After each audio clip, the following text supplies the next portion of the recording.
20-year-old Takehiko Ino was prepared to die. It was April 28, 1945, and he was making the final preparations for his first mission as a pilot in the Japanese Army, a mission that was designed to be his last. Once he took off, there would be no turning back. He had been trained to suppress his emotions and convinced to die for the honor of his country. He and his fellow kamikaze pilots had been ordered not to return. Instead, they were embarking on a one-way mission that would only end when they had crashed their planes into the side of an American battleship in a suicidal mission that he had been told would bring honor to his family and glory to him. And yet the young student couldn't help but wonder, what if a kamikaze pilot survived? By 1944, after nearly 5 years of brutal and bloody warfare across Europe, World War II had started to turn to the favor of the Allies in the European theater. After the D-Day invasion, they had repelled the Nazis from France in the west, and with the help of the Russians, the Allies were giving them hell on the Eastern Front too. It seemed like only a matter of time before the Nazis surrendered, but the war was not yet over for the Allies, particularly for the US, who had entered the war late and would go on to fight countless battles against the Japanese long after the war in Europe was over.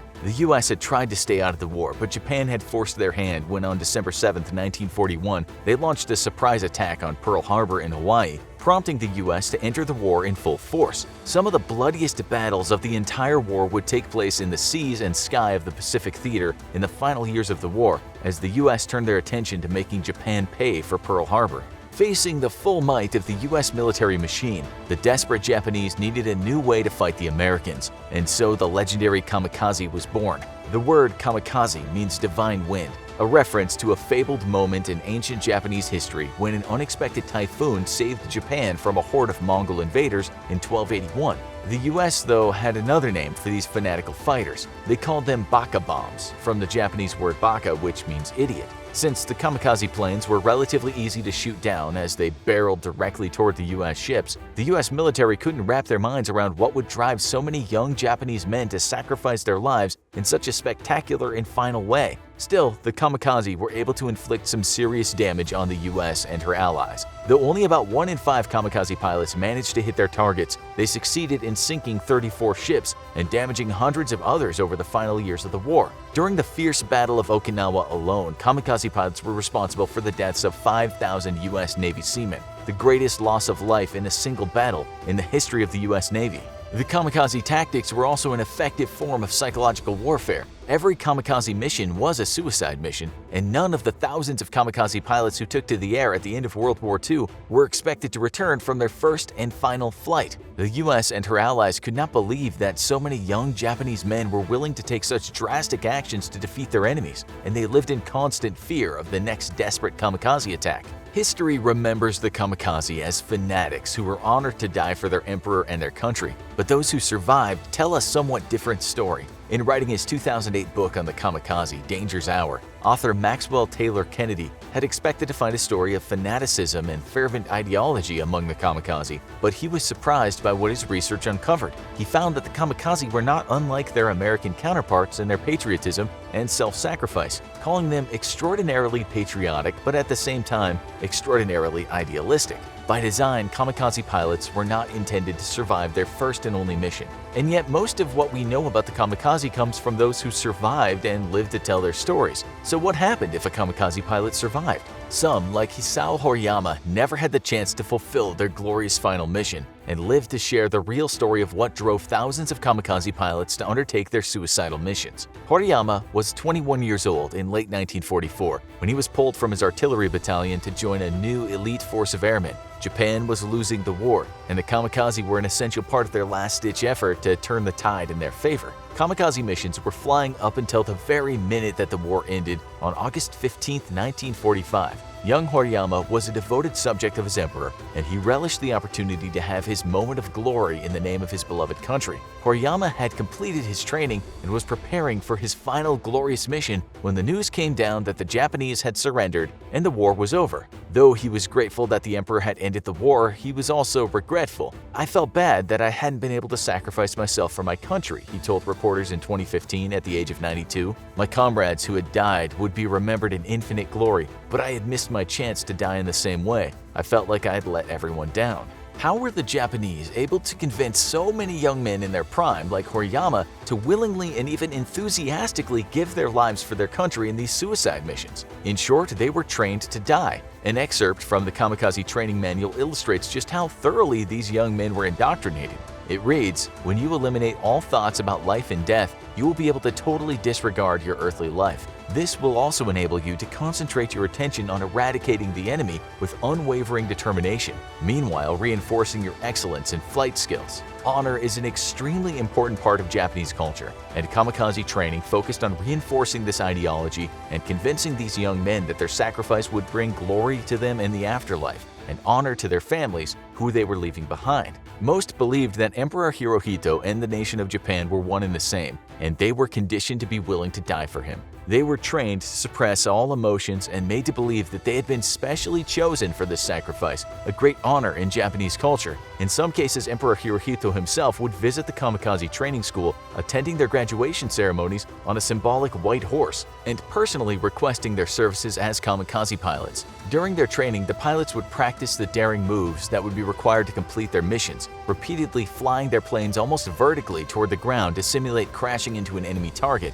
before sharply reversing course just before crashing. These exercises prepared them for the day when they would follow through on their dive and plummet to glory and certain death. Their intense training was incredibly effective in convincing thousands of young Japanese men to sacrifice their lives for their country and die for a worthy cause. By the end of World War II, at least 2,500 pilots had given their lives in kamikaze missions. Many history books put the number closer to 4,000. At the end of their training, kamikaze pilots were given a slip of paper with 3 options on it. They could either volunteer passionately, simply agree to volunteer, or they could refuse. In theory, anyway. Many survivors claim that those who refused were simply told to try again and to pick the right answer next time. By the end of the war, the Japanese were desperate for troops. Up until that point, university students had been exempt from military service, but by 1944, many young scholars, like Takehiko Ina, found themselves drafted into Japan's new elite force of kamikaze pilots. 20-year-old Ina had been studying economics at the prestigious Waseda University when he was pulled from school and thrust into kamikaze training. Japanese culture places a high value on the firstborn sons, and thus they were exempted from the ranks of kamikaze to protect their family lines. Ina, as a younger son, certainly had his reservations about his kamikaze mission, but he welcomed the opportunity to bring honor to his family on a level uncommon for younger sons. Ina completed his training, volunteered to give his life for his country, and prepared to die, but fate had other plans for him.